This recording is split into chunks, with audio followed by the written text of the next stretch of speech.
ஒரு பெரும் அதிர்வலைகளை இந்த பாலியல் வன்கொடுமை சம்பவம் ஏற்படுத்தி இருக்கிறது. ஏனென்றால் கோவையை பொறுத்தவரை ஒரு அமைதியான இடம் என்பது மட்டுமல்ல, பெண்களுக்கு மிகுந்த பாதுகாப்பான இடம் என்கின்ற நம்பிக்கை ஆண்டாண்டு காலமாக இந்த பகுதி மக்களுக்கு மட்டுமல்ல, பெண் குழந்தைகளை இந்த ஊருக்கு அனுப்புபவர்களுக்கு கூட உண்டு. அப்படிப்பட்ட ஊரிலே இவ்வளவு ஒரு கொடுமையான சம்பவம் நடந்திருப்பது என்பது அதிர்ச்சிக்கு எங்களை உள்ளாக்கி இருக்கிறது.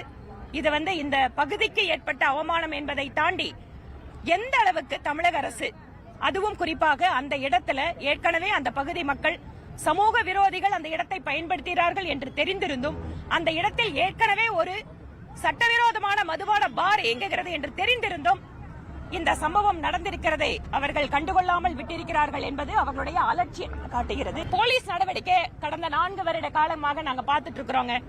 இந்த மாதிரி ரொம்ப ஒரு சென்சிட்டிவான விஷயம், ஒரு மக்கள் அதிகமா அதிர்ச்சிக்குள்ளாகிற விஷயம் வந்துச்சுன்னா உடனடியா யார் அவங்க அரெஸ்ட் பண்ணிருக்காங்களோ அவங்க மேல எந்த விசாரணை இல்லாம என்கவுண்டர்னு ஒரே வார்த்தையில சொல்லி முடிச்சிடறாங்க.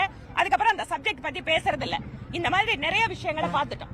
ஆனா நாங்க எதிர்பார்க்கறது என்னன்னா, நீங்க ஒவ்வொரு வழக்கிலேயும் ஏதாவது ஒரு விஷயத்துல என்கவுண்டர் சொல்லிட்டு விஷயத்தை மூடி மூடி மறைக்கிறதாலதான் தொடர்ச்சியாக இந்த மாதிரி சம்பவங்கள் நடந்து கொண்டிருக்கிறது.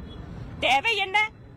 எங்கெல்லாம் குற்றம் நடப்பதற்கான வாய்ப்புகள் இருக்கிறதோ அதை தடுப்பதும், குற்றம் நடந்தால் சம்பந்தப்பட்ட உண்மையான குற்றவாளிகள் மீது கடுமையான நடவடிக்கை எடுப்பதும் தான் தீர்வாக இருக்க முடியும்.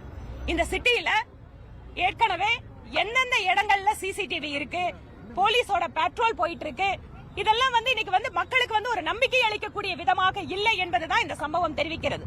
அதனால் காவல்துறை மூடி மறைக்கின்ற வேலையை விட்டுவிட்டு ஏதாவது ஒன்றை செய்து மக்களுடைய கவனத்தை திசை திருப்புவோம் என்பதை விட்டுவிட்டு இனிமேல் இந்த மாதிரியான விஷயங்கள், பெண்களுக்கு எதிரான கொடுமைகள் நடக்காமல் பாதுகாக்க வேண்டும் என்பதுதான் காவல்துறையிட்ட எங்களோட கோரிக்கை.